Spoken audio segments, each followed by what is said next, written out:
নমস্কার বন্ধুরা, আজকের আবার ফিরে এলাম নতুন একটি ভিডিও নিয়ে। আজকের আপনাদের যে মেডিসিন নিয়ে আলোচনা করব সেই একটি মেডিসিন, কিন্তু এর মূলত দুটো গুরুত্বপূর্ণ কাজ নিয়ে আপনাদের কাছে তুলে ধরব। আজকের যে দুটো কাজ উল্লেখ করব সেই দুটো কাজের উপর মেডিসিনটা কিভাবে প্রয়োগ করবেন সেটাও সম্পূর্ণ বিস্তারিতভাবে বলে দেব। তবে একটা কথা বলে রাখি, এই মেডিসিনটি কোথা থেকে কিভাবে উৎপন্ন করা হয় ডেসক্রিপশানে লিখে দিচ্ছি, সেটা আপনারা পারলে ডেসক্রিপশান বক্সে গিয়ে সুন্দরভাবে খুলে দেখে নেবেন। প্রথমে বলি, এই মেডিসিনটির নাম হলো হিপার সালফার। অনেকেই জানেন এটা কি জাতীয় ওষুধ, তবে সেটা নিয়ে আর বিশদ আলোচনা করছি না, সেটা ডেসক্রিপশানেও লিখে দেব, দেখে নেবেন। দুটো কাজের প্রথম যে কাজটি বলবো সেটি হলো কাশি। এই সিজনে দেখা যায় কি, কাশি একটা কমন রোগ। গলা ব্যথা, খুসখুসে কাশি, কফ, হালকা হালকা কফ, অনেক সময় একটু শক্ত ছেঁড়া টাইপের কফ, এবং কফের সঙ্গে হালকা ছিটে রক্ত থাকে। সেক্ষেত্রে হিপার সালফার একটি চমৎকার মেডিসিন। এই মেডিসিনটি কিভাবে ব্যবহার করবেন সেটা পরে বলছি। আর একটি দু নম্বর যে কাজটি নিয়ে আপনাদের সঙ্গে আলোচনা করব সেটি হলো কাশি নয়, সেটা হচ্ছে কোনো জায়গায় ধরুন ফুসকুড়ি টাইপের ব্যথা কি ফোঁড়া। অনেক সময় দেখা যায় পুজ খুব ডিপে আছে, অথবা বাইরের দিকে একদম স্কিনের বাইরের দিকে পুজ হয়ে গেছে। সেক্ষেত্রে হিপার সালফার এই মেডিসিনটি আপনারা অবশ্যই ব্যবহার করতে পারবেন।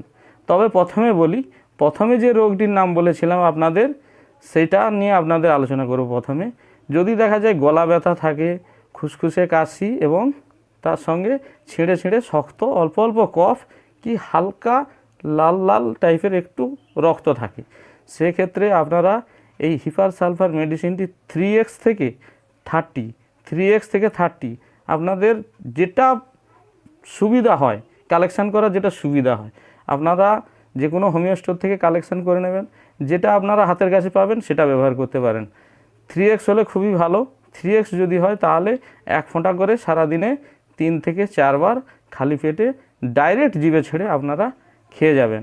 এক্ষেত্রে একটা কথা অবশ্যই মনে রাখবেন, হিপার সালফার এই মেডিসিনটি আপনারা কোনো দিন রাত্রে ব্যবহার করবেন না, অর্থাৎ রাত্রে এই মেডিসিনটি খাওয়া নিষিদ্ধ। প্রথম নম্বর রোগটি গেল। দু নম্বর যে রোগটির কথা আপনাদের সঙ্গে আলোচনা করব বলেছিলাম, সেটি হচ্ছে যে কোনো জায়গায় ফুসকুড়ি ব্যথা, সে বগলে হতে পারে, কুঁচকিতে হতে পারে, অথবা যে কোনো জায়গায় কানের নিচে হতে পারে, বা শরীরে যে কোনো জায়গায় ফুসকুড়ি অথবা ব্যথা, ফোলা, শক্ত, অথবা যদি পুজ ভেতরের দিকে থাকে বা বাইরের দিকে থাকে। যদি দেখা যায় খুব ভেতরের দিকে পুজ আছে, ফোঁড়া হয়েছে কিন্তু ভেতরের দিকে পুজ, ব্যথা খুব, সেক্ষেত্রে আপনারা 3x পোটেন্সি মেডিসিনটি অবশ্যই খোঁজার চেষ্টা করবেন। 3x এই পোটেন্সির মেডিসিনটি আপনারা 1 ফোঁটা করে 3 থেকে 4 বার, সারা দিনের মধ্যে 3 থেকে 4 বার, এরকম আপনারা টাইমটা নির্ধারণ করে নেবেন। ধরুন সকাল 6টায় যদি খেলেন, তারপরে ধরুন 4 ঘন্টা কি 3.5 ঘন্টা পরে আবার ধরুন 9:30টায় খেলেন, আবার ধরুন 12টা, 12:30, 1টার মধ্যে খেলেন, আবার 2টো, 2:30টা, 3টে, 5টার মধ্যে আর 1 ডোজ, অর্থাৎ 4টে ডোজ আপনারা কয়েকদিন, বেশি দিন না, 3-4 দিন খাওয়ার পর দেখা যাবে ফোঁড়া পেকে পুজ বাইরের দিকে বেরিয়ে আসছে। যখন পুজটা বেশি বাইরের দিকে বেরিয়ে আসবে, তখন আর আপনারা এই 3x পোটেন্সি কোনোভাবে খাবেন না।